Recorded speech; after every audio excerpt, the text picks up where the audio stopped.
Bloomberg Audio Studios. Podcasts, radio, news.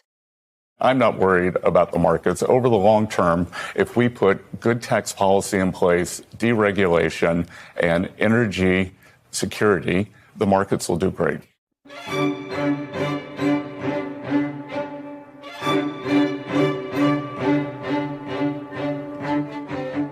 I'm Stephanie Flanders, Head of Government and Economics at Bloomberg, and this is Trumponomics, the podcast that looks at the economic world of Donald Trump, how he's already shaped the global economy, and what on earth is going to happen next.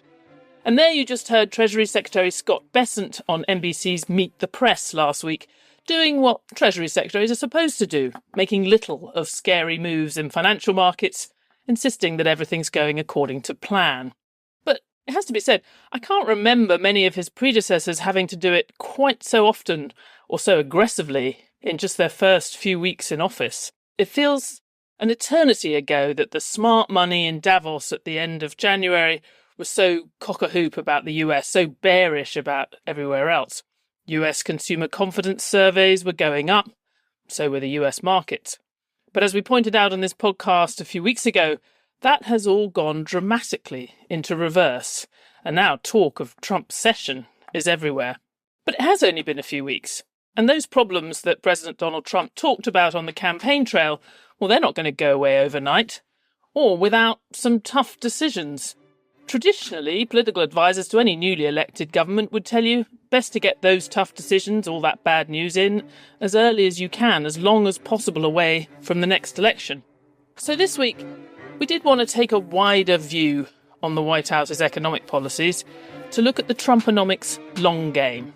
Is it possible that all of these bumps on the road are in fact taking us to a better long-term destination after all? Well, to focus on this, I think, pretty important question, I have Tom Orlik, Chief Economist for Bloomberg Economics, sitting in London currently, but normally in Washington. And he's particularly well placed to talk about this because he spent 11 years in China learning to take the long view. So, Tom, thank you very much for joining us. Great to be here, Stephanie. I have to say, before we start, I'm a bit surprised to see you here. When I came on Stephanomics, you were the host. Now I've been invited on Trumponomics. I naturally assumed, given the name change, that the great man himself would be here for a discussion, but still great to see you. Yeah, I'm sorry about that disappointment, but as we're going to talk about, he's been pretty busy. As I said in the intro, I mean, if it was anybody else, you sort of feel like we wouldn't be very surprised that a lot of sort of negative things and difficult decisions were happening early in the administration rather than late when people have a chance of remembering them more clearly when they go to the ballot boxes. Are you surprised, as our chief economist, how negativity has taken hold so quickly? I mean, I saw the BNP Paribas chief economist, a note of hers that's just come in my box saying must be a record for how quickly it's taken for the Davos consensus to be overturned. Yeah, I am surprised. I think before the inauguration, there was two views about how the Trump administration was going to go. One view was that there'd be a lot of talk about tariffs and a lot of talk about deportations, but actually the real energy and the real action would be around tax cuts and regulation cuts. And so it was going to be noisy and it was going to be raucous, but in terms of the substance, it was going to feel pretty much like a traditional Republican administration. I think that was more or less the consensus in the markets, the consensus amongst the Davos crowd. The other possibility, of course, and I don't think people really took this very seriously, was that he'd actually try and do what he talked about on the campaign trail. Sweeping tariffs, sweeping cuts in government spending, the most deportations since President Dwight Eisenhower. And 8 weeks in, it seems like we're getting that second possibility. That's why the mood has swung so quickly from that optimism to pessimism.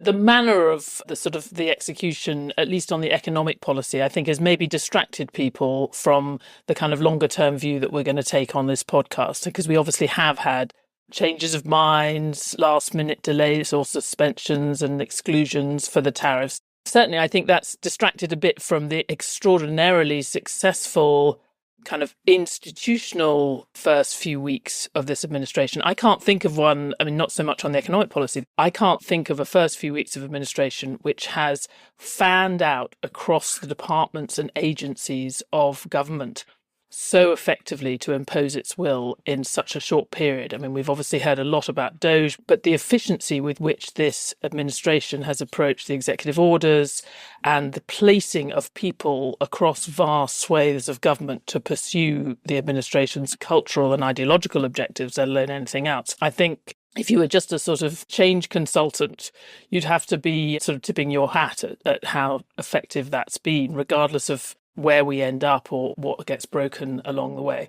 Anyway, all of that probably deserves a podcast episode in its own right. But on the core economics on which he was elected, I think people might take your point, but they would say, look, the main thing, certainly a lot of voters have been saying, the main thing we were focused on was inflation.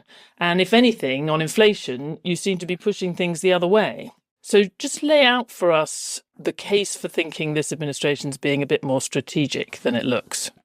So I think the first thing to say, Stephanie, is that the Trump administration and Trump himself has made a compelling case for what the problems are.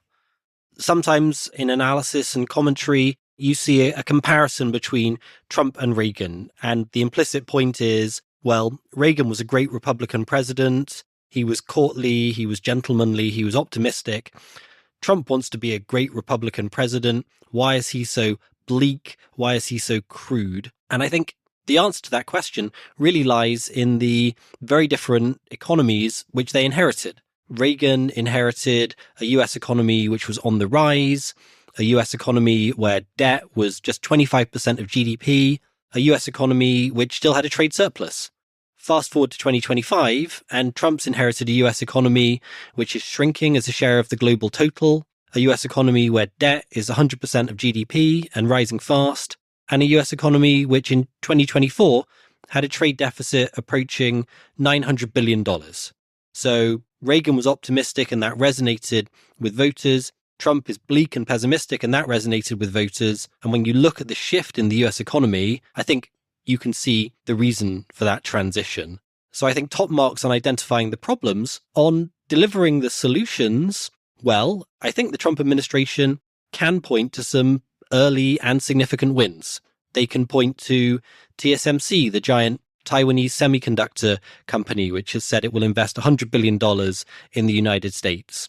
They can point to Germany, which has said it's going to spend $500 billion on infrastructure and probably hundreds of billions more on defense. A long-term objective of the US has been to have its allies pay more for the cost of their defense. They haven't achieved it, but Trump seems to be delivering. So they can point to some early and I think significant wins, but certainly you're right. The early days of the administration have been characterized by confusion, by missteps, by abrupt about faces.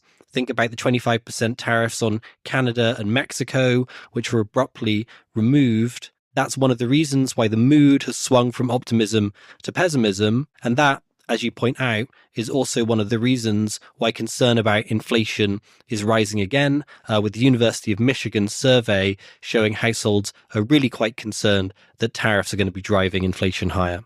Again, the manner of the imposition of the tariffs has not been efficient.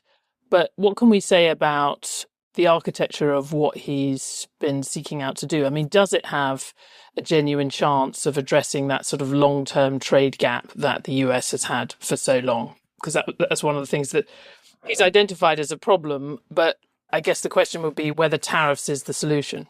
So if we go to the economic textbooks, tariffs are absolutely not the solution. The economics textbooks tell us that trade balances are not determined by whether you've got tariffs or you haven't got tariffs. Trade balances are determined by the relationship between saving and investment. And tariffs don't affect that relationship. So when you impose tariffs, what happens is currencies move to maintain a trade balance which is consistent with that fundamental relationship between saving and investment. If you look at the economic textbooks, Trump is absolutely following the wrong approach. I think if we did have Donald Trump on this podcast, what he would probably say is, well, textbooks be damned, look at the results I'm delivering. TSMC are investing $100 billion in the United States. Apple have agreed to invest hundreds of billions of dollars in the United States. Other companies faced with the threat of tariffs are also thinking about moving their supply chains back to the US. For decades, the United States has lectured China about the importance of relying less on exports and boosting its own consumption. And China's officials have listened politely and sipped their tea and basically ignored them. What's happened since Trump came into power? Well, Premier Li Qiang at the National People's Congress in Beijing a few weeks ago said, "第一个任务, the first task, is to 大力提振消费, vigorously increase consumption." And he's put some money behind that. The Chinese are targeting a fiscal deficit in 2025 of 8% of GDP, a lot more than 6%, which was their target in 2024. And Li Qiang's telling us that money is going towards consumption spending. So the textbooks tell us it won't work. Trump thinks it will. Some of the early evidence is lining up behind his case. You see, this is the difference between our economics podcast and anybody else's economics podcast. Other people, including the Rory Stewart and Alistair Campbell on their Rest is Politics show last week, can talk a little bit about the Chinese economy, but only here would you get some of the key quotes in Mandarin. So I think we can chalk up some points on that one. I think when it comes to the rest of the world might differ on this, but I think if you're looking at the world through a Trumpian lens, I think you would have to say there's been movement in his direction, quite dramatically so, in Europe. Maybe not for the reasons that you might want, but there's certainly been a structural change, most dramatically in Germany, its approach to defence spending, even at the cost of overturning or ignoring, for these purposes, its long-standing limit on debt. And as you identify, also a quite significant change of trajectory in China. At home, in the US, can he also point to any wins? I mean, some of the other things he's identified, the cost of government borrowing, oil prices, low oil has been a theme of Donald Trump's pretty much all of his political and business career, the high level of the dollar. How's he doing on those things? So I think it's a mixed picture, Stephanie. Think about the stock market. Trump in the past, when the market has been going up, has viewed the stock market as kind of a daily report card on his performance. Well, since Trump came into power, the S&P 500, the NASDAQ, they haven't cratered, but they are markedly down. And that's the market saying, you know what, all of this uncertainty isn't going to be good for growth. All of these tariffs aren't going to be good for company profits. We're not optimistic. If we look at the dollar, well, Trump's views on the dollar are a little bit, you'll be hugely surprised to hear me say this, Stephanie, Trump's views on the dollar are a little bit internally inconsistent. On the one hand, he would like a weaker dollar to support export competitiveness and reduce that trade deficit. On the other hand, he would like the dollar to retain its status as a global reserve currency so that US borrowing costs stay low. And those things point in different directions. What's happened since the election? Well, he's got the weaker dollar. Probably not for reasons that he would like. The dollar is weak, not because the markets are acquiescing in his desire to boost export competitiveness, but because they're more pessimistic about the outlook for the US. And on oil prices, well, Trump wants cheaper oil prices. I think we all want cheaper oil prices. Certainly US households want cheaper oil prices. He thinks that drill baby drill, slashing regulations on oil producers in the United States is going to be a driver of increased supply, and that's what's going to bring prices down.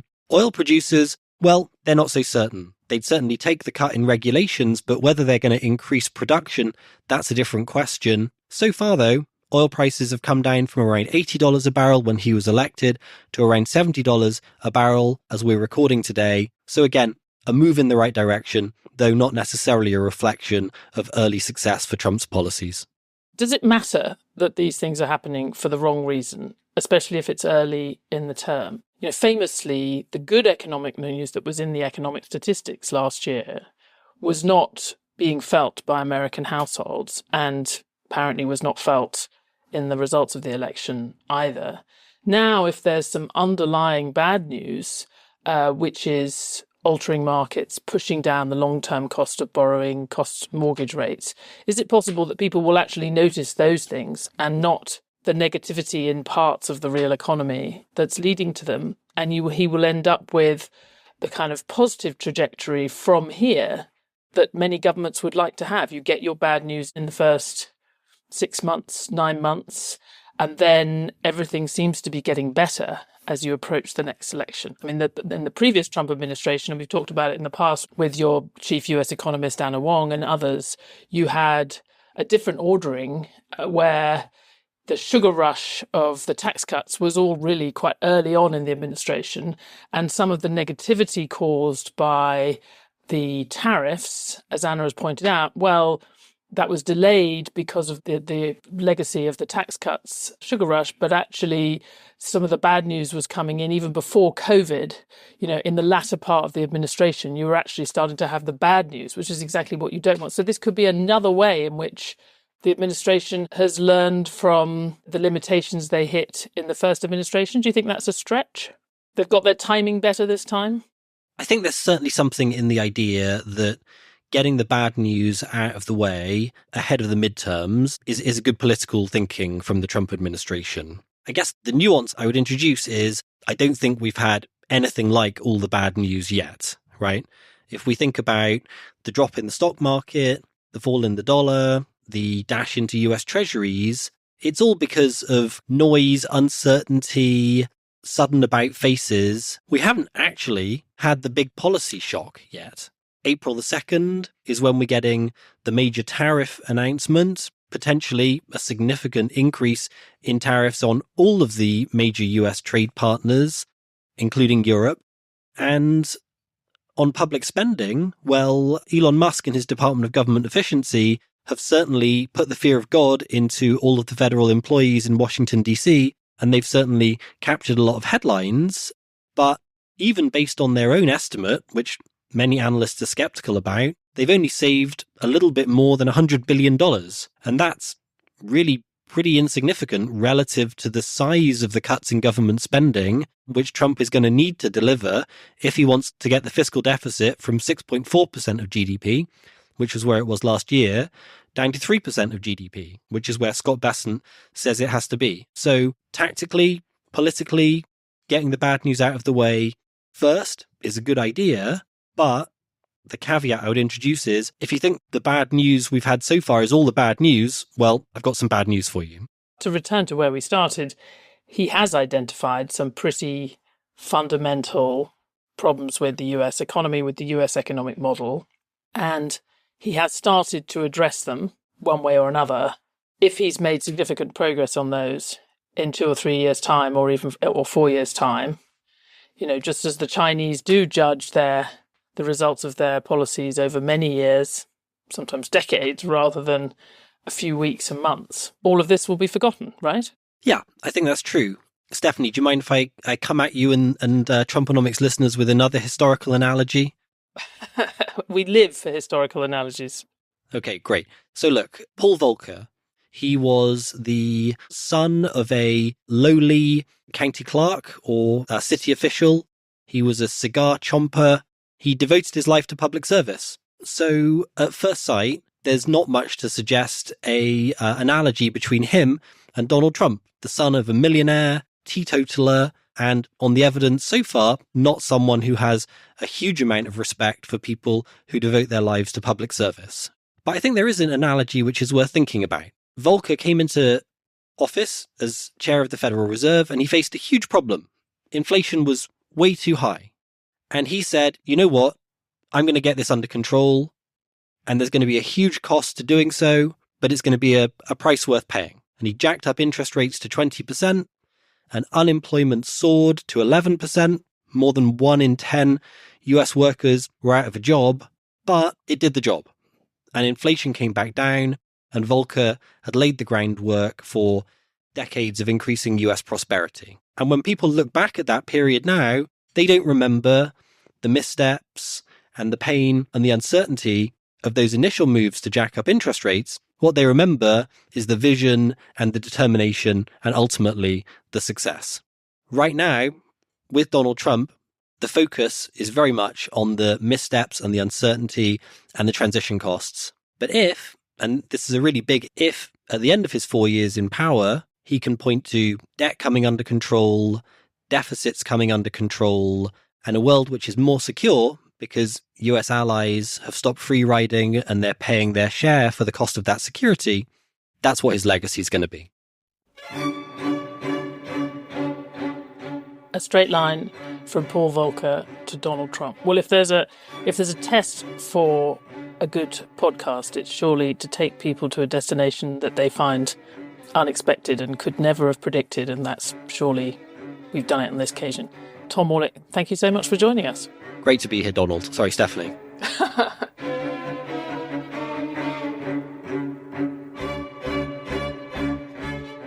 Thanks, as ever, for listening to Trumponomics from Bloomberg. It was hosted by me, Stephanie Flanders, and I was joined by our chief economist, Tom Orlik. Trumponomics is produced by Summer Sadi and Moses Andam, with help from Chris Martlew and Amy Keane, and sound design by Blake Maples. Brendan Francis Newnham is our executive producer.